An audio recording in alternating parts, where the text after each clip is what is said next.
What's going on, guys? We are back. Hopefully you've watched part 1, part 2, and now this is part 3 of the TacoBox install. As you can see, we have our hole lined up. I'll take you underneath to show you what that coupler is and that seal right there. But just wanted to show you, this is also cut out.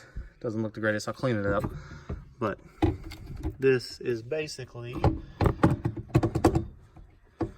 what we had to do to it. So we have enough clearance to come out of the tunnel right there and come up. So what I'm thinking is the shifter handle for the TacoBox is going to come over right here. That's the plan anyway. So we're going to start putting this thing in. But let me take you underneath and show you the couplers. So when they send you the kit, they send you this coupler inside here. That's a separate coupler and it's roughly 5 inches long. Put some grease around it to get it around the threads of the transmission, as well as help get the transfer case back in there. Then you got to put this big coupler up here, slides right into the slot for the transfer case housing, and then you also got to put the seal on there.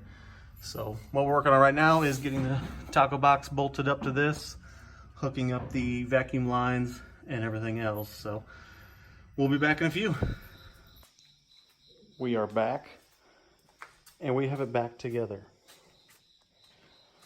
I fast forwarded through quite a few different things. Nothing that you haven't seen on here before. Just putting back the wiring, getting everything lined up. There is one thing that I will mention. If you have an automatic, you will have to figure out the shift linkage for this thing, because I like mine where it's at right now. It's going to work for me, but I ended up buying some rod from the hardware store and basically bending it up myself to be able to do this. Take you underneath, take a look at that. But anyway, I went to the store, bought some rod and made my own shift lever out of it. Don't mind the scratches on the brand new TacoBox. I'm not happy about it, but I only had a floor jack and that's how I put it in there, and I didn't have help, so I had to do it by myself. It wasn't the easiest thing to do. But it's in there. You can see the wires to the transfer case linkage right there is extended. The vacuum lines, you can see the splice in there. I just wrapped it in electrical tape. It's not actually taped together. It's got a union in there, a little plastic union. Just extended. There's one up top you got to get to too. I recommend doing that all beforehand, and then when you start jacking this thing up and you get it just about where it's going to go, hook up that top vacuum line. You have just enough room in between there to reach your fingers up in there. But other than that, it is bolted in the truck. We have to wait for drive shafts. That is it. But I would say the hardest part about this was making the shift linkage and getting the console cut right. I accidentally cut a little too much, but like I said, I'm going to put a shift boot there that matches the other shift boots, so it doesn't really bother me that much. It's just I made a little bit too big of a hole, but it works for me. So all the gears will go in. Obviously it's in neutral right now. We've got low, then we've got high. I didn't lose a coupler. I had to notch a little bit of it, but once I put a shift boot around it, you won't be able to tell. It's not coming out in a goofy spot, because if you remember part 2 of this video, it was coming out right here.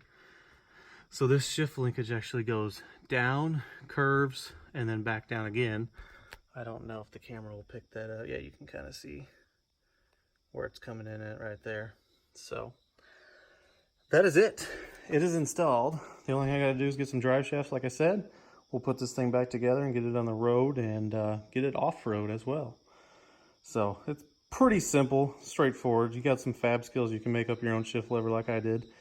I like it where it sits. What do you guys think about it? I mean, it's not too obtrusive. The other shift lever is actually higher than that. It doesn't interfere with the e-brake at all, which is great. And other than that, it didn't turn out too bad. A lot of fab work in that shift lever. A lot of bending that rod, getting it right, etc. But anyway, that is it, guys. It is around 4 o'clock in the morning right now. I just spent the time cleaning the truck and getting these seats back in, getting all the wiring cleaned up, and picking up all my tools that I've left a mess. I ended up going out and buying a welder because I don't have one and I needed one to make that shift lever. So that's a fun toy I get now. That means I can weld up my own sliders. Anyway, guys, hope you liked the video. Hope it helped you. If you have any questions about the TacoBox install, let me know. I'll try to help you as best I can if you guys are looking into it. But other than that, it's pretty straightforward. So